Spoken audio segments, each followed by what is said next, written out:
मित्रों, आज हम सब लोग रिपब्लिक के इस मंथन कार्यक्रम में एकत्रित हैं। संसद का सत्र शुरू होने वाला है और भारत की संसद का सत्र जिस समय शुरू हो रहा है उस समय पूरी दुनिया एक बहुत चुनौतीपूर्ण दौर से गुजर रही है। लगभग हर क्षेत्र में कहीं ना कहीं संघर्ष और द्वंद्व दिखाई पड़ रहा है। चाहे आप देखें अमेरिका ईरान की लड़ाई है, इजराइल लेबनान की लड़ाई है, रशिया यूक्रेन की लड़ाई है, चाइना ताइवान का कॉन्फ्लिक्ट है, इवन पाकिस्तान अफगानिस्तान में लड़ाई है और यहाँ तक कि थाईलैंड और कंबोडिया जैसे शांतिप्रिय देश भी पिछले कुछ महीनों में युद्ध कर चुके हैं। मुझे लगता है जितना व्यापक संघर्ष का वातावरण इस समय दुनिया में बना है इतना पहले नहीं था। और ऐसे समय में लोकतंत्र के इस पर्व की शुरुआत हो रही है कल से। मगर यहां पे मैं एक बात कहना चाहूंगा, जब आप दुनिया की तरफ देखिए तो जरा वेस्टर्न यूरोप से ईस्ट की तरफ जाइए, यानी दुनिया के ईस्टर्न हेमिस्फीयर को देखिए, पूर्वी गोलार्ध को। कितने देश ऐसे हैं जो कंसिस्टेंट डेमोक्रेसी है। पूर्वी यूरोप से आप शुरू करें तो केवल 3 देश ऐसे हैं जो consistent, strong and vibrant democracy हैं: भारत, जापान और ऑस्ट्रेलिया।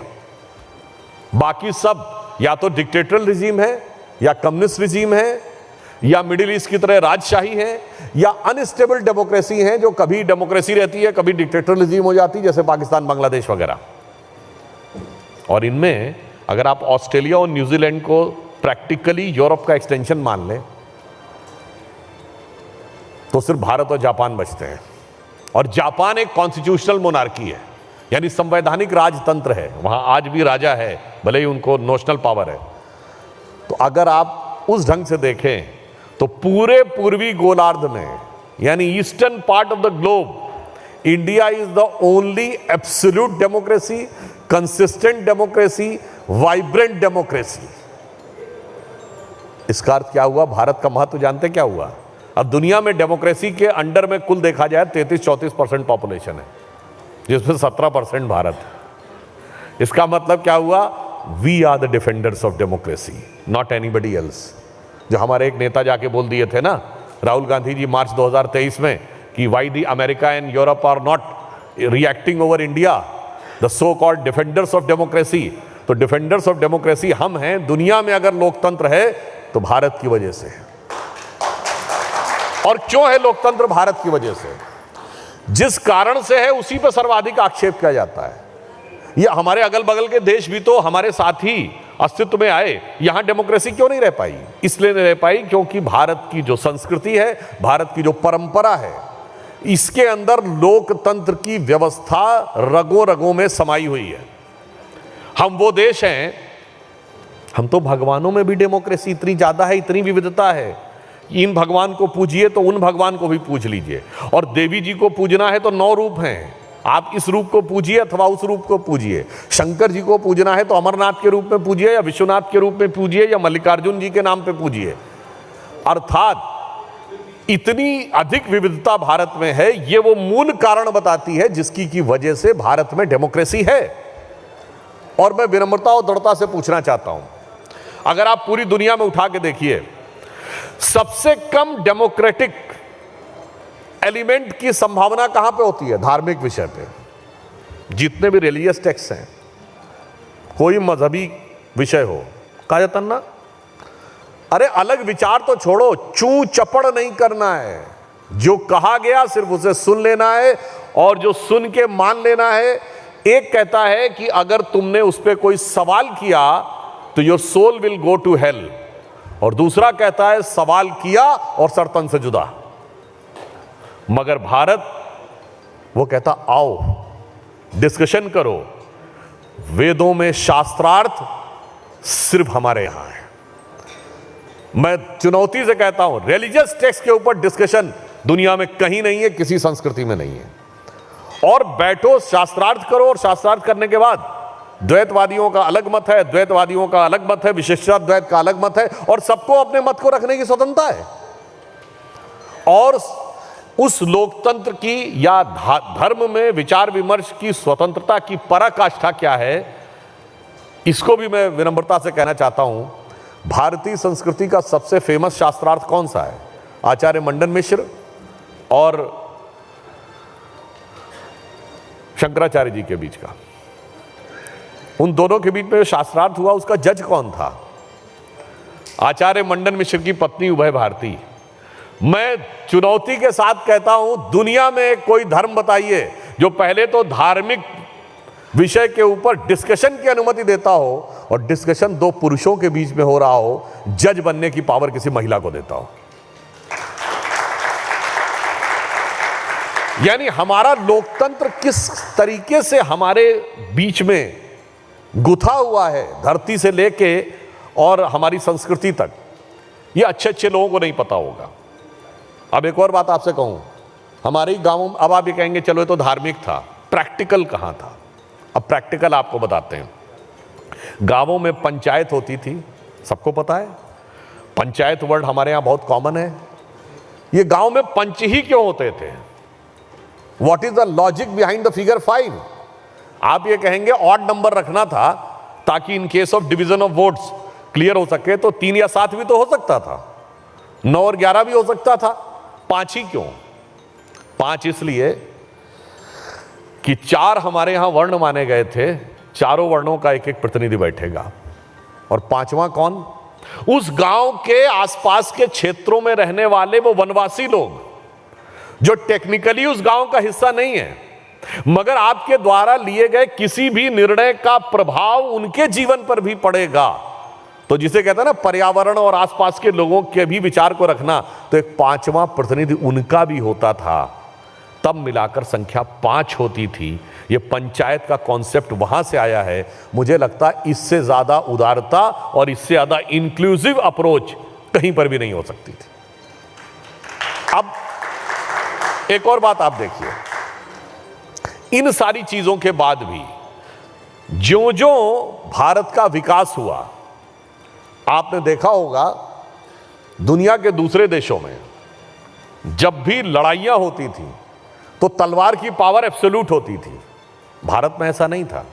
आप में से बहुतों ने अगर ना ध्यान दिया हो तो मैं याद दिलाना चाहता हूं, महाभारत सीरियल में जब युधिष्ठिर जुआ खेलते हैं और अपना सब कुछ हारने लगते हैं, तो लास्ट में जब अपना राज्य दांव पे लगाते हैं, तो जाके यूट्यूब पे देख लीजिएगा, वो ये कहते हैं मैं मंदिरों और विश्वविद्यालयों और उनकी संपत्ति को छोड़कर अपना शेष समस्त राज्य दांव पे लगाता हूं।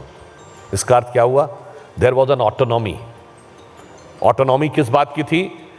कि जो प्लेसेस ऑफ लर्निंग है और जो प्लेसेस ऑफ स्पिरिचुअलिज्म है, उस पे किसी राजा का कोई अधिकार नहीं होगा, बाकी राज्य पे आपका अधिकार होगा। इसीलिए हमारे यहां युद्ध होते थे मगर कभी मारकाट नहीं होती थी। हमारे यहां आम जनता का नरसंहार नहीं होता था। हमारे यहां अगर उस जमाने में युद्ध होते थे तो आपने अगर मार्क किया होगा, कभी महिलाओं के साथ कोई बदसलूकी नहीं होती थी। और इस बात को इतना अप्रिशिएट किया गया है, केरल में हिस्ट्री लिखी गई, history of Kerala by Padmanabha Menon. उन्होंने अपनी बुक में यह लिखा कि जब केरल के जैमरिन राजा और पुर्तगाल के लोगों के बीच में संधि की संभावना समाप्त हो गई और यह तय हो गया कि अब युद्ध होगा, तो केरल के जैमरिन राजाओं ने उनको अपने रूल्स भेजे कि भाई युद्ध कैसे होगा। तो उन्होंने कहा देखो भाई, युद्ध ऐसे होगा कि एक बाहर मैदान में युद्ध होगा, दोनों सेनाएं आमने सामने आएंगी, पहले हम नगाड़ा बजाएंगे, जब आप रिस्पॉन्स में नगाड़ा बजा देंगे तभी हम अटैक करेंगे, बगैर हम सावधान के अटैक नहीं करते। दूसरी बात, घायल पे, पीठ दिखाकर भागते हुए व्यक्ति पे कि कोई व्यक्ति अटैक नहीं करेगा, रात के समय कोई अटैक नहीं करेगा, युद्ध में हारे जीते कोई, जनता के साथ लूटपाट नहीं होगी, महिलाओं के साथ किसी भी प्रकार की अभद्रता और ज्यादती नहीं होगी। तो you know what was the reaction of Portuguese? They are talking about a war और अबाउट अ स्पोर्ट्स टूर्नामेंट। मगर यही सेम चीज राजस्थान के राजपूत राजाओं ने जो किया, तो कर्नल जेम्स टॉड ने annuls and antiquities of Rajasthan किताब लिखी, उसमें उन्होंने यही वर्ड लिखा कि जो भारत के हिंदू राजा थे, जो राजपूत राजा थे, उनके लिए युद्ध जीवन मरण का प्रश्न नहीं था। उन्होंने कहा वो एक शक्ति प्रदर्शन के स्पोर्ट्स टूर्नामेंट की तरह लड़ते थे, जो जीतने के बाद जैसे टीम खेलती है, जो जीत गया वो चला गया और जो हार गया वो अपनी जगह चला गया। कभी ऐसा नहीं होता था कि नरसंहार हो, सर काटे जाएं, लोगों को मारा जाए, ऐसा कुछ नहीं होता था। एक तरफ ये हम थे और दूसरी तरफ, यानी हमारे लिए युद्ध भी स्पोर्ट्समैन स्पिरिट था, और दूसरी तरफ रोम के कोलोजियम में जो स्पोर्ट्स खेले जाते थे उसमें जानवर के सामने आदमी को फेंक दिया जाता था और तब तक युद्ध होता था जब तक वो आदमी एक दोनों में से एक मर न जाए। यानी उनके लिए स्पोर्ट्स भी जीवन और मृत्यु थी, हमारे लिए युद्ध भी जीवन और मृत्यु नहीं था, युद्ध की एक मर्यादा थी। और इसीलिए मैं आपसे कहना चाहता हूं, थोड़ा सा विषयांतर होते हुए, आज की जो युवा पीढ़ी है उसको भी यह समझना क्यों जरूरी है। समझना इसलिए जरूरी है कि कई बार बहुत सी चीजें हमारे दिमागों में भर दी जाती हैं और वो कहावतों के रूप में भर जाती हैं। जैसे मैंने अभी युद्ध की बात कही, एक कहावत होती है, जंग और इश्क में सब कुछ जायज है। Everything is fair in love and war, ये आपने सुना होगा। इसकी हिंदी क्या है? जंग और इश्क में सब कुछ जायज है। मगर न जंग हिंदी का शब्द है, न इश्क हिंदी का शब्द है, न जायज हिंदी का शब्द है। तीनों फारसी भाषा के शब्द हैं। किसी भी भारतीय भाषा, हिंदी, संस्कृत या किसी भारतीय भाषा में ऐसी कोई कहावत नहीं है कि युद्ध और प्रेम में सब कुछ अनुचित उचित है। क्योंकि हमारे यहां प्रेम का एक त्याग है और युद्ध की एक मर्यादा है। अब आप कहेंगे युद्ध की मर्यादा क्या है? मैं दोनों का एक एक उदाहरण देता हूं, प्रेम का त्याग और युद्ध की मर्यादा। जब अर्जुन और कर्ण का युद्ध हो रहा था तो उस समय कर्ण अपना तरकश में से तीर निकाल रहा था, तो अर्जुन का एक शत्रु था, नागों का राजा अश्वसेन। वो उसके तरकश में से निकलता है और कहता, बस मुझे अपने तीर पर चढ़ाकर अर्जुन के रथ तक पहुंचने दो, मैं जाके उसको डस लूंगा।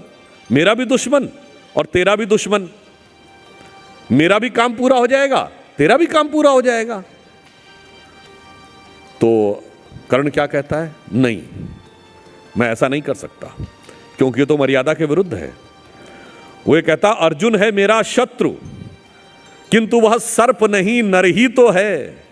संघर्ष सनातन नहीं, शत्रुता इस जीवन भर ही तो है। वो कहता, अगला जीवन किस अर्थ हो, फिर हो द्वेषांत बिगाड़ू मैं। सांपों की जाकर शरण सर्प बन, क्यों मनुष्य को मारूं मैं। जाभाग मनुज का शहद, शत्रु मित्रता न मेरी पा सकता। मैं किसी हेतु भी यह कलंक अपने सिर नहीं लगा सकता। और जो लोग कहते हैं, हमारे यहां जितने भी लोग मारे जाते थे महाभारत के युद्ध के बाद, पांडवों ने सारे मारे गए लोगों का तर्पण, उनका अंतिम संस्कार, उनकी श्राद्ध, सब कुछ किया। दुनिया में कोई ऐसा एग्जाम्पल नहीं है।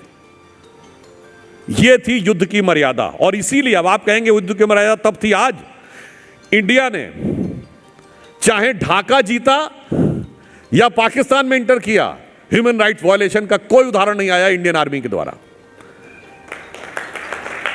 यूएन पीस कीपिंग फोर्स में India is one of the most active आर्मीज in the world, और उसके अगेंस्ट ह्यूमन राइट्स वायलेशन के केसेस ऑलमोस्ट जीरो हैं, क्योंकि हमारे यहां परंपरा ही नहीं है। अब आइए साहब, प्रेम के लिए क्या था? हमारे यहां प्रेम वो माना गया है कि जिसमें संपूर्ण समर्पण का भाव है, प्राप्ति का भाव नहीं है। जिसे अज्ञे जी ने अपनी एक कविता में बड़े अच्छे ढंग से कहा है, देखिए, प्रेम की दो परिणतियां होती हैं, एंड रिजल्ट। अगर प्राप्ति हो गई तो एक मदमस्त प्रसन्नता, और अगर प्राप्ति नहीं हुई तो एक गहरी कड़वाहट। मगर हमारे यहां प्रेम की परिभाषा क्या है, जो अज्ञे जी की कविता में है, वो कहते हैं, वे मुर्दे होंगे प्रेम जिन्हें अनुभव रस का कटु प्याला है। वे रोगी होंगे प्रेम जिन्हें सम्मोहनकारी हाला है। मैंने विदग्ध हो जान लिया, अंतिम रहस्य पहचान लिया। मैंने आहुति बनकर देखा, यह प्रेम यज्ञ की ज्वाला है। अब आप आइए, मैंने क्यों कहा कि हमारी जो यंगर जनरेशन है उसको आज के ज़माने में इन चीज़ों को समझने की बहुत ज़रूरत है। और ये बात मैं बार बार कह रहा हूं और फिर रिपीट करके कह रहा हूं, बच्चों को बहुत अच्छे ढंग से समझना चाहिए। आज के ज़माने में ये जो कहा जाता ना कि प्रेम था फिर ब्रेकअप हो गया, प्रेम में ब्रेकअप नहीं हो सकता। जो ब्रेकअप हो जाए वो प्रेम नहीं हो सकता। प्रेम में सांसें ब्रेकअप हो सकती हैं, प्रेम ब्रेकअप नहीं हो सकता। इसलिए आजकल बहुत ध्यान रखने की जरूरत है। पुराना गाना था ना, आंखों से जो उतरी है दिल में तस्वीर है एक अफसाने की, खुद ढूंढ रही है शम्मा जिसे क्या बात है उस परवाने की। तो मैं बच्चों से कहूंगा ध्यान रखो, ये आंखों से उतर के परवाना कब सीमेंट के ड्रम में पहुंच जाता है पता नहीं लगता है। Be very clear about this.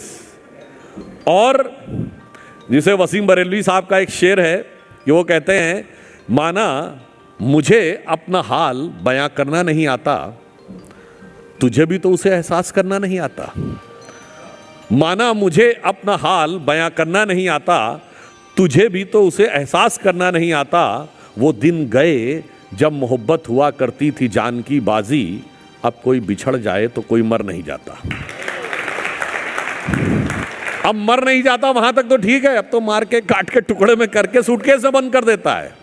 इसलिए मैं बच्चों से कहना चाहूंगा, इन चीजों के बारे में सावधानी रखनी है तो कहां देखना पड़ेगा, हमारी धर्म संस्कृति में देखिए। मैं बेटियों से कहना चाहूंगा, रामायण में याद रखिए जब रावण आया था तो साधु का वेश धर के आया था वो राक्षस। हर दिखने वाले को उसकी फेस वैल्यू पे मत लीजिए।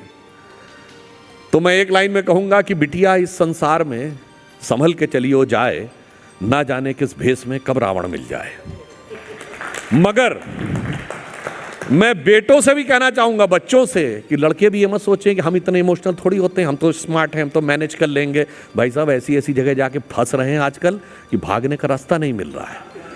तो मैं बच्चों से भी कहना चाहूंगा, बिटवा इस संसार में संभल के चलियो जाए, ना जाने किस मोड़ पर कब सूर्पणखा मिल जाए। तो मैं आपसे एक और बात भी कहना चाहता हूं इस टाइम में, फिर मैं पॉलिटिकल वाले विषय पर भी आता हूं। एक बिंदु और कह दूं, आजकल के बच्चों को बहुत ये बात बताई जाती है, अगर तुम्हारे भाई बहन तो छोड़िए, माँ बाप ने भी कुछ बोल दिया तो मेरी सेल्फ स्टीम नहीं है क्या, मेरी अपनी सेल्फ आइडेंटिटी नहीं क्या, क्यों मान लूं उनकी बात। और वही व्यवस्था आपको सिखाती है कि जब जाके जॉब ज्वाइन करो तो अगर बॉस फटकार भी रहा हो तो दुम हिलाते रहना है। ना कोई सेल्फ स्टीम नहीं है जिससे कॉन्ट्रैक्ट मिलना है, वो बुरी तरीके से डांट रहा हो, वहां कोई सेल्फ स्टीम नहीं है, कोई ईगो नहीं है। आपसे कहा जाता है, when you join a profession there are two laws of profession. Number 1, boss is always right. Number 2, if there is any confusion refer to rule number 1। और यहां पर क्या कहा जाता है, हर बात पे मां बाप से लड़ना है। एक दौर था जब मां बाप तो छोड़िए, बड़े भाई या बड़ी बहन ने कुछ बोल दिया तो लोग पलट के जवाब नहीं देते थे। और आज इस षड्यंत्र को समझिए कि आप लोगों के दिमागों में वो चीज भरी जा रही है कि कंपनी ज्वाइन करो तो कंपनी के कल्चर को फॉलो करना है, टीम स्पिरिट से काम करना है, मगर फैमिली का कल्चर डिस्ट्रॉय करना है और फैमिली में लड़के चलना है। जरा इस षड्यंत्र को समझिए। और जब पूरी दुनिया से कोई व्यक्ति ठुकरा दिया जाता, आखिर में फैमिली साथ आती है। और मैं यहां पर बच्चों और मां बाप दोनों से कहना चाहूंगा, अगर बच्चे ये सोचते हैं कि वो अपने परिवार की व्यवस्था और मर्यादा का पालन नहीं कर पाते, तो बहुत बड़ा प्रश्न चिन्ह है कि समाज और राष्ट्र की मर्यादा और सम्मान की रक्षा कैसे होगी। और माँ बाप से कहना चाहूँगा, आजकल ज़्यादातर के 1 ही 2 बच्चे होते हैं पढ़े लिखे क्लास में। भाई साहब, आप कहते हैं सरकार को सारी बात माननी चाहिए और बच्चों से बात मनवा नहीं पाते 20 साल आप जिस बच्चे के साथ रहते हैं उससे आप बात बनवाने की गारंटी नहीं ले पाते, और अपेक्षा ये रहती है कि समाज में सारी व्यवस्था मेरी बात माने। इसलिए मैं कह रहा हूं, बहुत माइक्रो लेवल पे चीजें हैं, इन्हें समझने की जरूरत है। अब आप कहेंगे कि इन चीजों का देश और समाज पे फर्क क्या पड़ता है। अब मैं बताना चाहता हूं, आज भारत जिस मुकाम पे जाके पहुंचा है और जिस मुकाम पे आज भारत आगे बढ़ रहा है, कल ही आपने देखा कि इंडिया ने अपना पहला प्राइवेट सेक्टर का स्पेस सैटेलाइट सक्सेसफुली लॉन्च किया, विक्रम 1। परसों आपने देखा कि प्रधानमंत्री जी ने जींद से पानीपत तक पहली भारत की हाइड्रोजन ट्रेन चलाई। दुनिया की इस चुनौतीपूर्ण परिस्थिति में भी भारत दुनिया की मेजर इकोनॉमीज में, वर्ल्ड की मेजर इकोनॉमी में फास्टेस्ट ग्रोइंग इकोनॉमी चल रहा है। यह क्या लोगों को बहुत अच्छा लग रहा है क्या? आप समझिए, जब हम लोग के, खैर वो होश संभालने से पहले की बात है, वो एक पुरानी फिल्म थी ना जिसमें गाना था जब जीरो दिया मेरे भारत ने, मनोज कुमार की फिल्म। उसमें उस फिल्म में गाना जो शुरू होता है उससे पहले का डायलॉग क्या है? प्राण कहता है क्या देता है तुम्हारा मुल्क, 2 रोटी खाता है तो 1 रोटी कर्जे की खाता है। फिर वो इंग्लिश में बोलता है India's contribution to the world is 0, 0 and 0। तब ये गाना शुरू होता है जब जीरो दिया मेरे भारत ने। मगर आज क्रिस्टिना जॉर्जिवा ने, जो इंटरनेशनल मॉनेटरी फंड की चीफ है, उन्होंने 16 अप्रैल 2026 को यह कहा है कि नेक्स्ट ईयर भारत की ग्रोथ रेट वर्ल्ड की एवरेज ग्रोथ रेट से डबल होने वाली है। India is going to be the growth engine of the global growth. अब आप सोचिए, यह बात लोगों को बहुत अच्छी लग रही होगी क्या? बहुत सी शक्तियां हैं जिनको अच्छी नहीं लग रही है। आप एक और बात समझिए, टैरिफ का अटैक हुआ, सिर्फ 2 ही देश उसको सस्टेन कर पाए, चाइना और हम। चाइना की इकोनॉमी हमसे 5 गुनी बड़ी है। चाइना के पास क्रिटिकल मिनरल का पावर है, इसके बावजूद सिर्फ भारत ही उसको सस्टेन कर पाया। प्रधानमंत्री मोदी जी ने बहुत कुशलता के साथ इन परिस्थितियों में से निकाला। यह क्या लोगों को बहुत अच्छा लग रहा होगा क्या? अब आप आइए, आज भारत जिन परिस्थितियों की तरफ आगे जा रहा है, टैरिफ लगा तो आपको ध्यान हो 2 चीजें ऐसी थी जिस पे अमेरिका ने उस दौर में भी टैरिफ से मुक्त रखा भारत की। क्या 2 चीजें थी? एक फार्मास्यूटिकल और एक इलेक्ट्रॉनिक्स। क्यों? जितने आईफोन भारत में बनते हैं, अमेरिकन मार्केट में वही आईफोन बिकते हैं जो भारत में बनते हैं। अगर उस पर टैरिफ लगाता तो उनके लोगों की कॉस्ट बढ़ जाती। जो भारत के फार्मास्यूटिकल है, अमेरिका में 40% जेनेरिक मेडिसिन भारत से जाती हैं, तो अगर इस पर टैरिफ लगाता तो उनके यहां दवाओं की कीमत बढ़ जाती। यानी इतनी कुशलता के साथ हम चले। हम इस समय दुनिया के इकलौते देश हैं जो ब्रिक्स और क्वाड दोनों के मेंबर हैं। ब्रिक्स वो समूह जो चाइना डोमिनेंट माना जाता है, एंटी वेस्ट, और क्वाड जो अमेरिकन डोमिनेंट माना जाता है, एंटी चाइना। दोनों के हम मेंबर हैं। यानी जो हमारे विदेश मंत्री जी ने भी एक बात कही कि एक जमाने में हमारी फॉरेन पॉलिसी क्या होती थी? नॉन अलाइन, गुट निरपेक्ष, किसी के साथ हम नहीं हैं, हमारे साथ कोई नहीं होता था, हम कहते थे नॉन अलाइन। आज हमारी पॉलिसी है ऑल अलाइन, सब भारत के साथ अलाइन कर रहे हैं।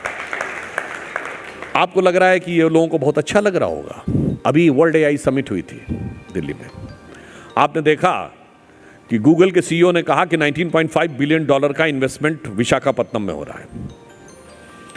चिप बनाने वाली जो कंपनी है, मैं एक उदाहरण आपको देना चाहता हूं, इससे आप बेहतर समझेंगे। अमेरिकन मार्केट में वही आईफोन बिकते हैं जो भारत में बने। चाइना में बने हुए आईफोन दूसरे कंट्रीज में बनेंगे, अमेरिका अपनी मार्केट में नहीं आने देता। क्यों? उसे इस बात का शक होता है कि कहीं चाइना ने कुछ करके तो नहीं भेज दिया है, इसलिए उसे भरोसा नहीं है। उसने कहा भाई रहने दे। अब आइए, दुनिया की सबसे बड़ी चिप बनाने वाली कंपनी है एनवीडिया, जिसकी $5 ट्रिलियन की इकोनॉमी है। इंडियन इकोनॉमी से बड़ा साइज है उस कंपनी के पास, कंपनी का साइज। उसके ऊपर अमेरिका ने सैंक्शन लगा दिया कि यह चिप चाइना को नहीं बेचेगा। मगर क्रिटिकल मिनरल्स तो चाइना के पास थे, तो चाइना ने आर्म ट्विस्टिंग की। तो आखिर में अमेरिका ने कहा कि ठीक है, एनवीडिया चाइना को भेज सकती है। अब आइए साहब, अब चाइना कह रहा है अपनी कंपनी से यथासंभव एनवीडिया की चिप्स को मत यूज करो। कहीं ऐसा तो नहीं है कि अमेरिका कुछ करके भेज रहा हो? सोचिए दोनों के मन में कैसा अविश्वास है। मगर अमेरिका को भारत के बने आईफोन पे विश्वास है। और अब इस परिस्थिति में आप मोदी जी की दूरदृष्टि समझिए। आप में से बहुतों ने ध्यान नहीं दिया होगा, गणतंत्र दिवस 2024 को फॉक्सकॉन, दुनिया की बहुत बड़ी चिप बनाने वाली कंपनी के जो चीफ हैं, उनको पद्म भूषण अवार्ड दिया था। बहुत से लोगों ने समझ में आया ताइवान की कंपनी के चीफ को काहे पद्म भूषण दिया। अब फॉक्सकॉन ने चाइना के बाहर अपनी सबसे बड़ी फैक्ट्री चिप बनाने वाली भारत में लगाई है। यानी अब दुनिया का विश्वास हमारी तरफ आ रहा है, और इसलिए दुनिया में बहुत से लोगों को बहुत कुछ अच्छा नहीं लग रहा है। अब जब नहीं अच्छा लग रहा है तो वो क्या करेंगे? आप लोग अच्छी तरीके से समझिए इस समय जो परिस्थितियां हैं देश में, और ये हर व्यक्ति को समझना चाहिए। किसी देश को झुकाना हो और लड़ाई जीतनी हो तो 4 तरीके हैं: साम, दाम, दंड, भेद। साम मतलब समझाना, दाम पैसा देके मनवाना, दंड दबाना, और भेद आपस में फूट पैदा करना। अब आइए साम। केजीबी और सीआईए के पुराने डिक्लासिफाइड डॉक्यूमेंट्स जो क्लासिफाई हुए हैं, क्लासिफाइड से डिक्लासिफाइड, जाके पढ़ लीजिए।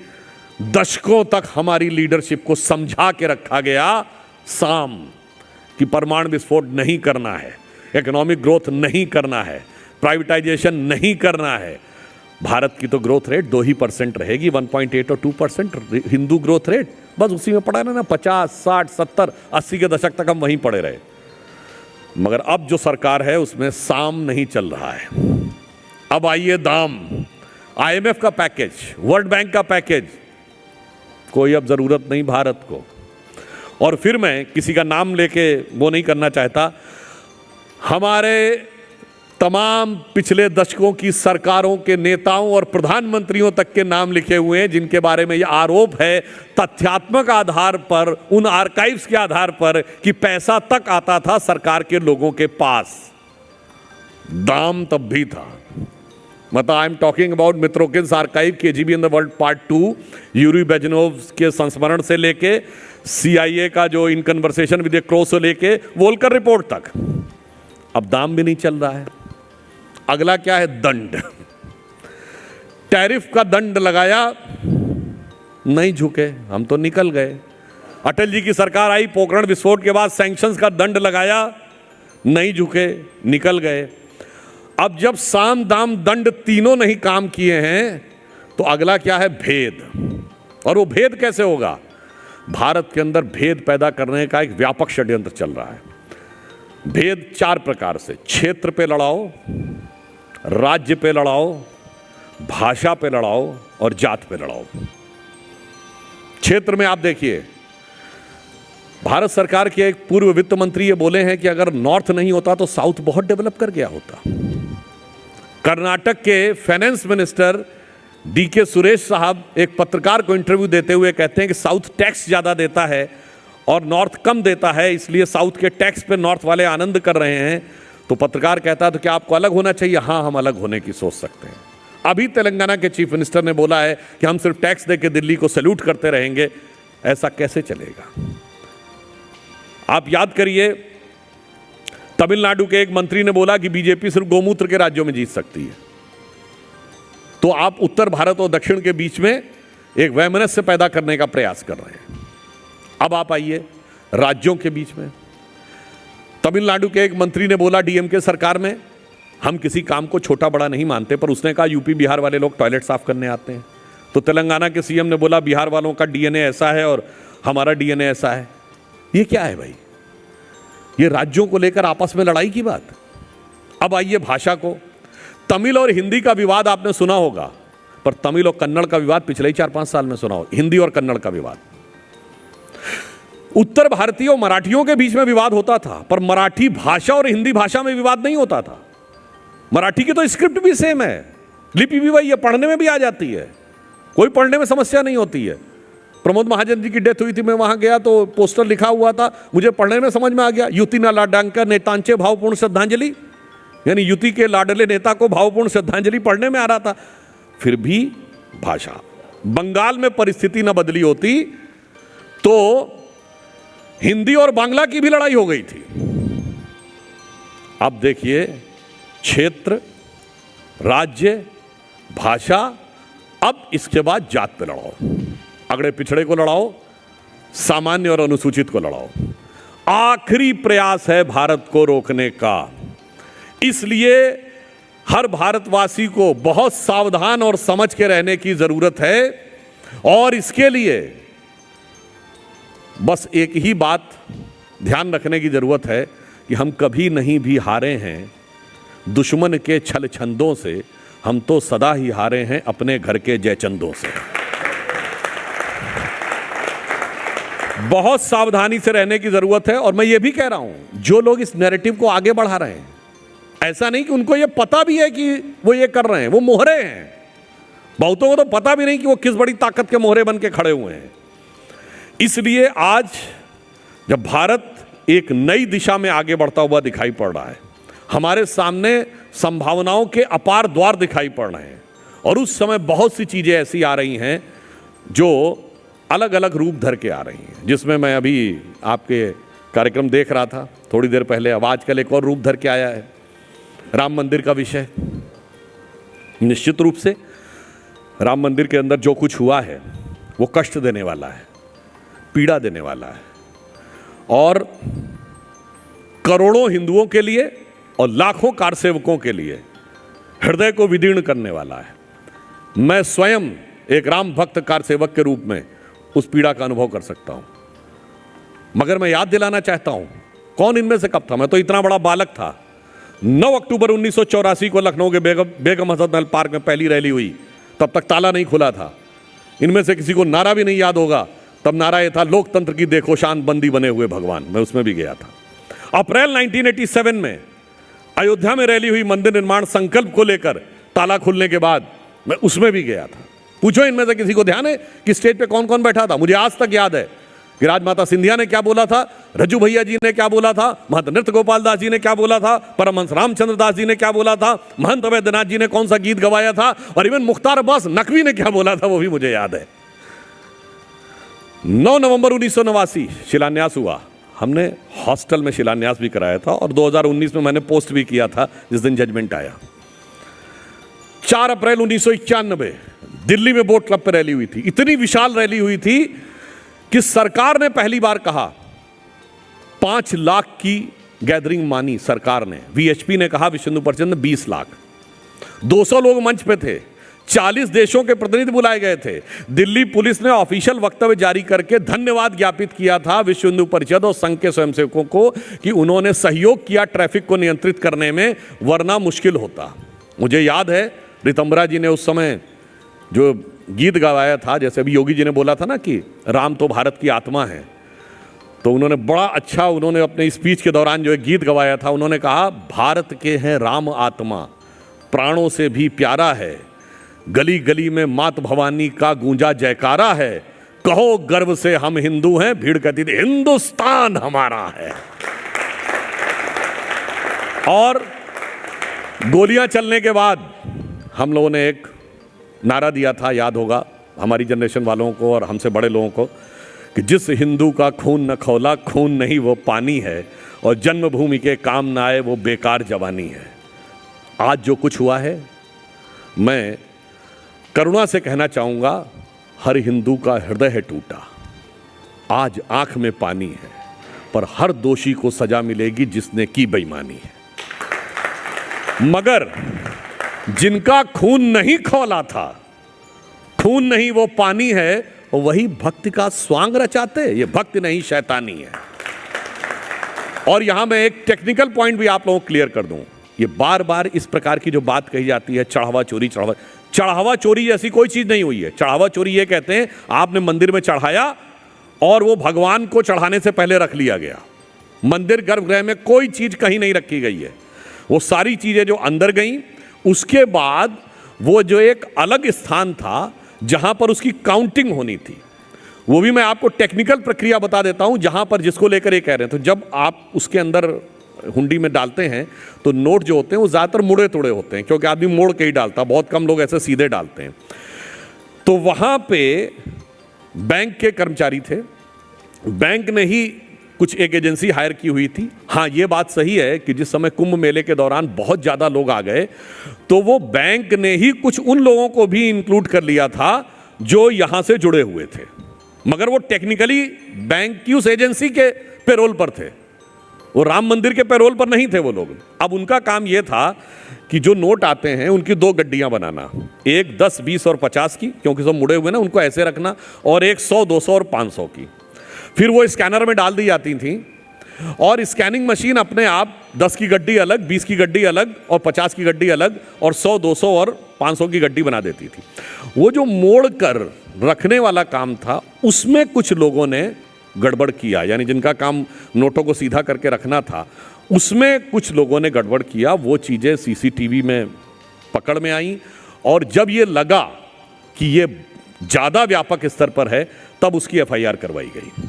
तो वास्तविकता ये है, जैसे बच्चे ऐसे समझें, एक होता है कि नंबर देने में गलती की गई, नंबर देने में गलती नहीं की, कॉपी में एक एक नंबर सही दिया गया है, कॉपी की जांच भी सही हुई है। टैबुलेशन सीट में जिसको एंट्री करनी थी उसने टैबुलेशन में गड़बड़ की है। तो ये चढ़ावा चोरी नहीं है, ये गणना में हुई बेईमानी है, गणना में की गई गलती है यह एक। और अब आपको एक और भी बात बता देता हूं, टेक्निकली राम मंदिर एक ट्रस्ट है, और ट्रस्ट भी सुप्रीम कोर्ट के आदेश पर बना है। ट्रस्ट का लॉ यह कहता है कि सरकार सीधे ट्रस्ट में कोई हस्तक्षेप नहीं कर सकती। फिर भी सरकार ने एसआईटी का गठन किया। किसी धार्मिक संस्था पे आज तक एसआईटी गठित नहीं हुई है, और यही लोग हैं जो आरोप लगाते हैं। केवल 2 महीना पहले foreign contribution regulation act FCRA का केवल नोटिस दिया गया था कि जो धर्मांतरण करके नक्सली एक्टिविटी चला रहे हैं उन ट्रस्टों को नोटिस दिया गया, तो कूद कूद के खड़े हो गए थे, अरे ट्रस्ट को सरकार कैसे नोटिस दे सकती है, ट्रस्ट तो स्वायत्तशासी संस्था है, सरकार को तो कोई अधिकार ही नहीं है पूछने का भी कि ट्रस्ट में क्या हो रहा है। वो आज कहते हैं कि जांच की रिपोर्ट आने से पहले कॉलर पकड़ के फलां को क्यों नहीं जेल में डाल दिया, ढिमा को क्यों नहीं जेल में डाल दिया। तो जो कुछ किया गया वो एकदम टेक्निकली किया गया, क्योंकि कानून ये कहता है कि ट्रस्ट के आजीवन सदस्य को ट्रस्ट की मीटिंग में ही हटाया जा सकता है। और कानून की प्रक्रिया पालन करना इसलिए भी जरूरी था कि आप ऐसी व्यवस्था से चलें कि वो मामला सुप्रीम कोर्ट तक भी ना काटा जा सके। ये नहीं कि उठा के आपने 40 लोगों को अंदर कर दिया और पहली हियरिंग में ही 30 छूट गए उसमें से। तो इतना पुख्ता मजबूत केस बनाना था, और जब तक किसी के खिलाफ कोई भी साक्ष्य न मिले तो ये कलंकित करने वाला विषय भी था। ये कोई सामान्य चोरी नहीं थी कि आप शक के बिना पे किसी का भी नाम डाल दें, कोई प्रूफ आना चाहिए। अब इसके बाद जब अगर आप देखें, लोग कहेंगे साहब ट्रस्ट की बैठक 6 जुलाई को क्यों रखी गई, उसका भी कारण है। जो एसआईटी की फंक्शनिंग की डेट थी वो 15 से 30 जून थी, यानी 30 जून तक एसआईटी का कार्यकाल था, यद्यपि बाद में बढ़ा दिया गया, अलग बात है। तो अगर 30 जून को कार्यकाल खत्म होता तो 2 या 3 जुलाई को एसआईटी अपनी रिपोर्ट देती, तो जो कुछ सामने आता वो 2-3 जुलाई के बाद ही तो सामने आता, इसलिए 6 जुलाई की डेट रखी गई। यानी जो कुछ भी किया गया वो कानूनी प्रक्रिया के अनुसार किया गया, और इस प्रक्रिया को ध्यान में रखकर करने का काम इसलिए था कि ये चीज कानूनी स्तर पे लीगली कहीं से कटने ना पाए। अब मैं एक और उदाहरण देना चाहता हूं। अभी एक ट्रस्ट की घटना हुई है पिछले महीने बेंगलुरु में, एक व्यक्ति पकड़ा गया, वो धर्मांतरण का कार्य कराते थे बेंगलुरु एयरपोर्ट के ऊपर। 25 ठो उनके पास इंटरनेशनल डेबिट कार्ड्स, और ईडी ने पाया कि पिछले चंद महीनों में 1000 से ऊपर इंटरनेशनल डेबिट कार्ड से 92 करोड़ रुपया निकलवाया। मगर उसके ऊपर जब बात आई तो वहां बचाव की मुद्रा है, नहीं वो तो इंडिपेंडेंट हैं, वो तो स्वायत्त हैं, उनके बारे में ऐसी होनी चाहिए, मगर यहां पर ये। तो इसलिए हम ये कहना चाहते हैं कि जो कुछ राम मंदिर के विषय में हो रहा है वो बहुत ही संवेदनशीलता के साथ, सतर्कता के साथ और आश्वस्त रहिए। मैं पुनः एक राम भक्त के रूप में कहता हूं, कहा जाता राम का नाम लेने से पाप कटते हैं, पर अगर राम के धाम में राम का नाम लेकर किसी ने पाप किया तो उसके पाप विधाता भी नहीं काट सकते। उसे दंड मिलेगा, राजदंड इस लोक में मिलेगा जो सरकार सुनिश्चित करेगी, और धर्मदंड परलोक में मिलेगा जो भगवान सुनिश्चित करेंगे। मगर यहां पे फिर एक और बात कह दूं, आरोप प्रत्यारोप की बात नहीं करता हूं। एक फैक्ट आप में से बहुत लोगों को पता है पर ध्यान नहीं है। ये राम मंदिर का जो मुकदमा था उसमें एक पक्षकार स्वयं श्री रामलला विराजमान थे। तो जब कोई ये कहता था कि वो बाबरी मस्जिद एक्शन कमेटी का वकील है तो श्री रामलला विराजमान के खिलाफ खड़ा था। जिन पार्टियों के नेता वकील का चोला ओढ़कर श्री रामलला विराजमान के खिलाफ खड़े थे, वो कहते हैं कि आज वो चिंतित है। दूसरी बात आप ध्यान करिए, आप में से बहुतों को नहीं पता होगा, ये 22-23 दिसंबर कहते हैं ना कि साहब हमारा उससे कोई मतलब, अरे 22-23 दिसंबर 1949 की रात को जब वहां पे मूर्तियां प्रकट हुई हैं, उसकी सबसे पहले पूजा किसने की? महंत दिग्विजयनाथ जी ने, जो योगी आदित्यनाथ जी के गुरु अवैधनाथ जी के गुरु थे, यानी उनकी 2 पीढ़ी पहले के गुरु थे।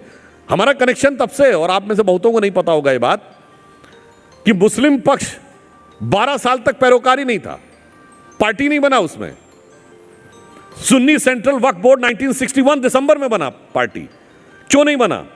क्योंकि के मोहम्मद ने लिखा है कि मुस्लिम समाज में एक बहुत बड़ा तबका ऐसा था जो ये मानता था कि इस चीज का हमारे लिए महत्व नहीं, हिंदुओं के लिए महत्व में छोड़ देना चाहिए। मगर आकर यही सेकुलरिस्टों ने, लेफ्टिस्टों ने आकर उनको समझाया, नहीं तुम्हें लड़ना चाहिए, लड़ना चाहिए, लड़ना चाहिए। और जब एक रूल होता है, लॉ ये होता है कि अगर कोई टाइटल डिस्प्यूट है, 12 साल की अवधि अगर गुजर गई तो आपका क्लेम खत्म। 12 साल की अवधि पूरा होने से 10-11 दिन पहले दिसंबर 1961 में सुन्नी सेंट्रल वक्फ बोर्ड ने मुकदमा दायर किया। और जानते हैं उसमें क्या लिखा है? We are doing this suit on behalf of the structure built by foreign invader Babur. और तब जब कपिल सिब्बल बाबरी मस्जिद एक्शन कमेटी के वकील के रूप में खड़े, तुम बाबर की तरफ से खड़े, रामलला विराजमान के खिलाफ खड़े, और सरकार के कानून मंत्री जफर याब जिलानी समाजवादी पार्टी में एडिशनल एडवोकेट जनरल उनकी सरकार में यूपी में, और उसी समय बाबरी मस्जिद एक्शन कमेटी के वकील, और एक हमारे कानून मंत्री थे रविशंकर प्रसाद जी, और वो जब खड़े हुए तो श्री रामलला विराजमान के वकील बन के खड़े हुए। तो ये दोनों का अंतर काफी था। और इसलिए हम ये कहना चाहते हैं, राम मंदिर में निमंत्रण दिया गया, आप जाइए ना जाइए आपके ऊपर है। आपके घर में कोई बेटे बेटी की शादी का निमंत्रण दे, जरूरी नहीं कि सब लोग आए, पर कभी आपने सुना है कोई आपको लिख के दे कि मैं नहीं आऊंगा आपकी बेटी की शादी में? अगर कोई ये लिख के दे रहा तो मतलब सीधे आपको अपमानित करने के लिए कह रहा है। कांग्रेस पार्टी ने लिख के दिया कि हम नहीं आएंगे। चलो भाई नहीं आएंगे। बाबर की कब्र पे 3 पीढ़ियां क्यों गई बगैर बुलाए? 1959 जवाहरलाल नेहरू, 1968 इंदिरा गांधी, 2005 राहुल गांधी अलॉन्ग विद मनमोहन सिंह। गजब है। राम मंदिर पे बुलाने पे लिख के देंगे कि नहीं जाएंगे, और बाबर की कब्र पे बगैर बुलाए जाएंगे। तो मैं सिर्फ एक पंक्ति में कहूंगा, ये लोग वो थे जो कहते थे राम हुए ही नहीं, जो कहते थे अयोध्या ये थी ही नहीं, जो कहते थे राजा दशरथ के महल में इतने कमरे थे, साबित करो कि भगवान राम कहां हुए थे। अर्थात जिन्होंने अयोध्या को अपमानित किया, जिन्होंने अयोध्या को कलंकित किया, जिन्होंने अयोध्या को लांछित किया, जिन्होंने अयोध्या को रक्त रंजित किया, वो कहते हैं कि आज चिंतित हैं। नहीं, वो चिंतित नहीं हो सकते। वो चिंतित हैं तो ऐसा ही हुआ जैसे जनरल डायर कहे कि मैं स्वतंत्रता संग्राम आंदोलन के बाद हुई कुछ गड़बड़ियों को लेकर चिंतित हूं। चिंतित नहीं है, वो आनंदित है, क्योंकि ये वो लोग हैं जिन्होंने केवल 2022 से लेकर 24 तक कॉन्फ्रेंस करते थे, इरेडिकेशन ऑफ सनातन धर्म, हिंदू धर्म का समूल नाश। उन्हें लगता है एक और मौका मिला है। ये वो लोग हैं जो दुनिया भर में कॉन्फ्रेंस करते थे, डिसमेंटलिंग ग्लोबल हिंदुत्व। और छोड़िए पुरानी बात, 4 मई से पहले मुर्शिदाबाद में बाबरी मस्जिद बन रही थी कि नहीं, और अयोध्या का नाम लिया जाता था। जब पूछा जाता था भाई ये तथाकथित बाबरी मस्जिद तो अयोध्या में थी, मुर्शिदाबाद में क्यों बना रहे हो? कहते वहां हमारी मेजॉरिटी नहीं है, यहां मेजॉरिटी है। और ये सब लोग उसको मौन समर्थन दे रहे थे। एक का भी दिल नहीं उस समय बोला था कि स्वतंत्र भारत के इतिहास में एक विदेशी लुटेरे के नाम के ऊपर कोई स्ट्रक्चर बन रहा है। इसलिए मैं सिर्फ अंत में ये कहूंगा कि राम मंदिर में एक और नारा लगता था, बच्चा बच्चा राम का, जन्मभूमि के काम का। आज इन नेताओं की गतिविधि को देख के लगता है कि अब तो ऐसा लगता है झूठा सच्चा सबे राम का, पक्का कच्चा सबे राम का। अब चाहे लगन से बोला चाहे जलन से बोला, हर नेता हुआ भगत राम का। मगर इस देश को भगत और बगुला भगत का अंतर पंचतंत्र समझ के पढ़ के अच्छी तरह पता है। तो देश को पता है कौन भगत है और कौन बगुला भगत है। और फिर एक और बात भी कहूं, 93 में ढांचा गिरने के बाद चुनाव हुआ और सपा बसपा कांग्रेस आई, सारे मौसेरे भाई मिलकर एक हो गए थे। तो भाजपा सबसे बड़ी पार्टी होने के बावजूद सरकार नहीं बना पाई थी। तो एक नारा चला था, मिले मुलायम काशीराम, हवा में उड़ गए जय श्री राम। जो जय श्री राम को हवा में उड़ा रहे थे। तो हमारी एक नेत्री ने कहा था कि जानते हैं नारा क्यों चल रहा है? क्योंकि हमारी एकता में थोड़ी कमी रह गई है। जिस दिन एकता में हम शक्ति दिखा देंगे, उस दिन जो लोग आज नारा देते हैं कि मिले मुलायम काशी राम, हवा में उड़ गए जय श्री राम, उस दिन नारा ये हो जाएगा, क्या मुलायम क्या काशी राम, सारे बोलेंगे जय श्री राम। और आज आप देखिए बोलने लगे, भगवान ने बुलवाया है। अरे मैं तो कहता हूं चलो भाई तुम कैसे भी बोलो। तुलसी कह गए, तुलसी अपने राम को रीझ भजे चाहे खींच, खेत पड़े पर जाम है उल्टा सुल्टा बीज। तो रीझ के भजो चाहे खींच के भजो, भगवान को भज रहे हो। और ये भी मैं मानता हूं कि ये हमारी एक उपलब्धि है। तो मैं अंत में सिर्फ आपसे ये कहना चाहूँगा, ये मैंने आपको 3 डायमेंशन बताए, एक सोशल ऑन फैमिली, दूसरा कंट्री डिप्लोमेसी से लेके इंटरनल पॉलिटिक्स, और तीसरा मैंने ये सांस्कृतिक विषय बताया। बस अंत में ध्यान रखिए कि ये जो हमारा अमृत काल है, जो प्रधानमंत्री जी ने कहा है कि ये अमृत काल जिसमें अब 22 साल रह गए, ये वो आधार बनाएगा जो 1000 साल तक भारत का मार्ग प्रशस्त करेगा। यानी 22 साल की प्लानिंग है, 1000 साल की दृष्टि है और 10,000 साल पुरानी प्रेरणा है। तो जो प्रधानमंत्री जी ने कहा है, यही समय है, सही समय है, भारत का अनमोल समय है। मगर ये समय कब रहेगा, याद रखिए, एक गौरवशाली अतीत हमें प्रेरणा दे रहा है, स्वर्णिम भविष्य प्रतीक्षा कर रहा है, वर्तमान में सावधानी रखनी है। तो ये पंक्ति कहता हूं, गौरवशाली था भूतकाल, भविष्यत भी महान है, अगर संभालें आप उसे जो वर्तमान है। धन्यवाद।